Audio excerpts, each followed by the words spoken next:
Alhamdulillah, wassalatu wassalamu ala rasulillah, wa ba'd assalamu alaikum wa rahmatullahi wa barakatuh. Et bonsoir à tous et bienvenue pour notre troisième séance de cours, Inch'Allah. Donc aujourd'hui, nous allons continuer notre chapitre de la dernière fois, de ce mercredi, sur les points d'articulation des lettres arabes. Et nous allons faire un petit bref rappel en allant ainsi assez rapidement pour que nous puissions faire une vidéo courte, vu que les chapitres que nous venons d'aborder est un chapitre un peu plus long que les autres chapitres. Nous allons aller très vite au cours de cette vidéo. Nous vous recommandons de prendre des pauses à chaque fois que vous voulez un peu vous concentrer sur certaines questions que nous allons aborder durant l'explication de ces chapitres, Inch'Allah. Donc, la dernière fois, nous avons vu la définition du point d'articulation, qui est le lien à partir duquel la lettre est prononcée. Nous avons vu comment retrouver ces points d'articulation-là. Nous avons utilisé d'autres exemples et surtout nous avons détaillé cela dans les chapitres qui parlent, dans les vocales que nous avons envoyés juste après la vidéo résumée. Nous avons vu les 5 points d'articulation principaux qui sont les vides de la bouche, la gorge, la langue, les lèvres et le nez. Nous les avons un peu expliqués sur le schéma. Aujourd'hui, nous allons entamer les différentes lettres qui sortent à travers ces principaux points d'articulation. À commencer avec les lèvres. Donc les lèvres ash-shafatani comprennent 2 points d'articulation pour 4 lettres en arabe. Les 2 points d'articulation, c'est, vous avez sur l'image à gauche, c'est soit les 2 lèvres supérieures et inférieures qui se joignent pour faire sortir la lettre, soit la face intérieure de la lèvre inférieure avec les incisives centrales. D'accord, des dents situées, des dents de la mâchoire supérieure. Les lettres qui sont prononcées à ce niveau, vous avez en premier lieu la lettre Ba. Vous voyez sur l'image à droite que les lèvres sont on fait joindre les 2 lèvres supérieures et inférieures pour prononcer la lettre Ba. Techniquement, je vous conseille de prendre pause et à chaque fois de lire, de répéter la lettre pour bien assimiler ce point d'articulation. Vous avez ensuite la lettre Mim qui est prononcée en joignant les lèvres ainsi. Mim. Vous avez également la lettre Wa. Ceci est une erreur, vous veuillez m'excuser. Et j'ai mis Mim. Donc la lettre Wa plutôt.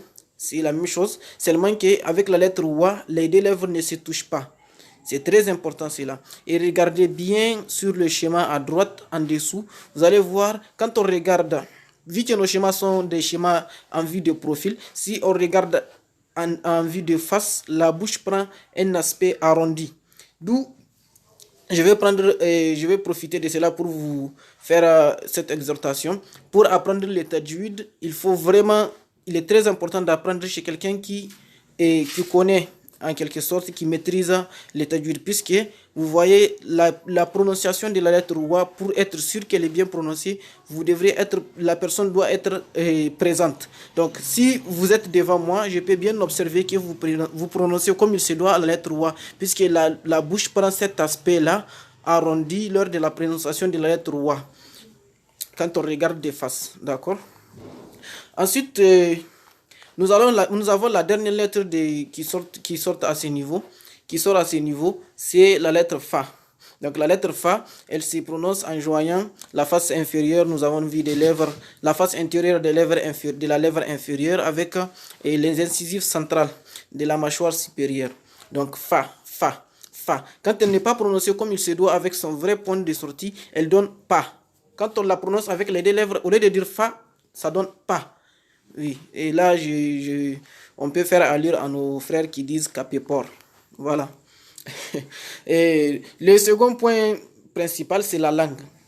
La langue possède plusieurs lettres à ce niveau. Vous avez jusqu'à 10 points d'articulation différents, d'où sortent 18 lettres de l'alphabet arabe. Juste rien qu'au niveau de la langue. Et souvent, la langue seule n'est pas impliquée. C'est la langue avec une partie, soit les palais, soit les dents, etc. D'où la nécessité de faire un petit rappel sur les dents. Sur le schéma à droite, vous avez les dents de la mâchoire. Donc vous avez en avant les incisives. Sur votre droite, tout entre les incisives et les dents qui sont tout en arrière, vous avez les molaires. Entre ceux-là, vous avez les prémolaires et les canines.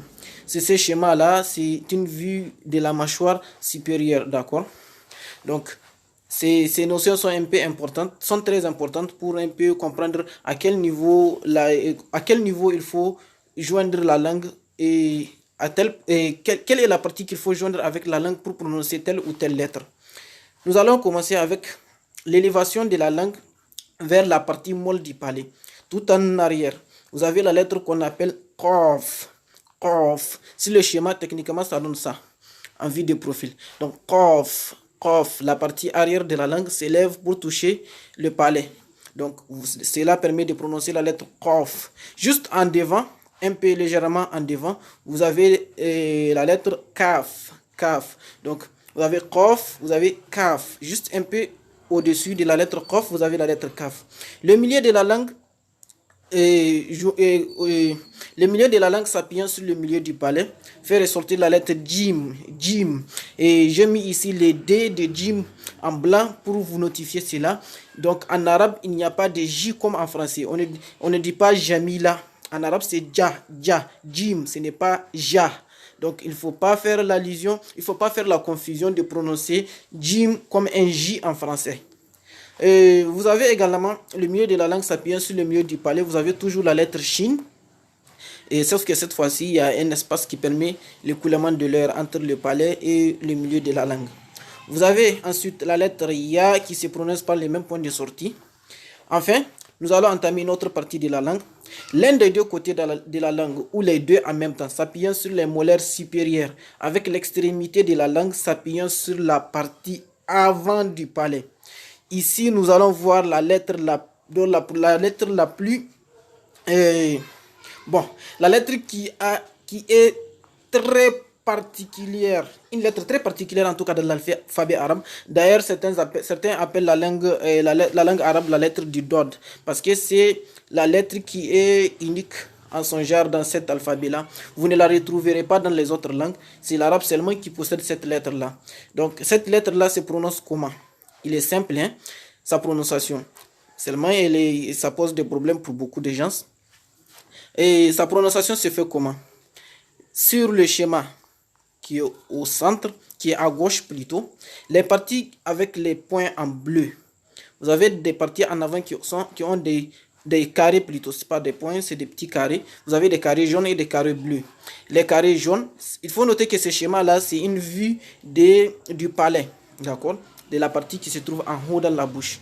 Donc, le bout de la langue doit se mettre sur les parties en jaune, les carrés en jaune, tout en faisant ressortir l'air par les côtés droit et gauche. C'est-à-dire, les côtés de la langue droit et gauche doivent toucher les parties en bleu.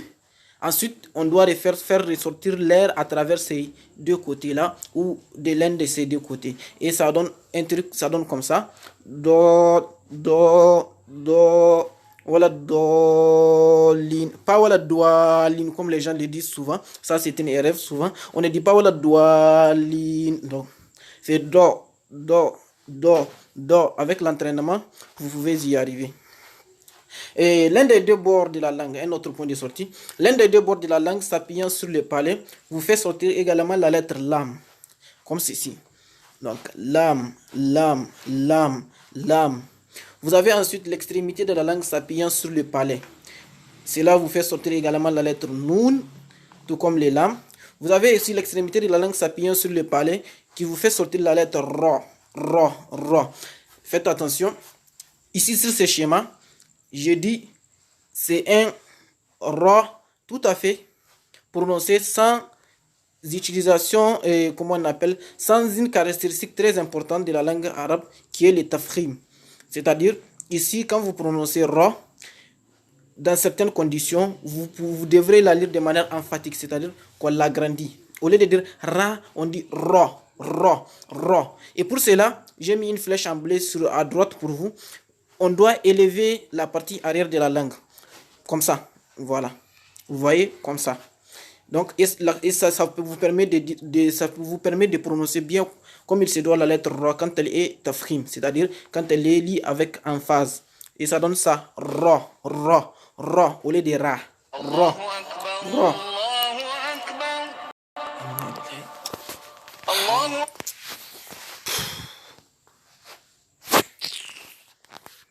fréquenter.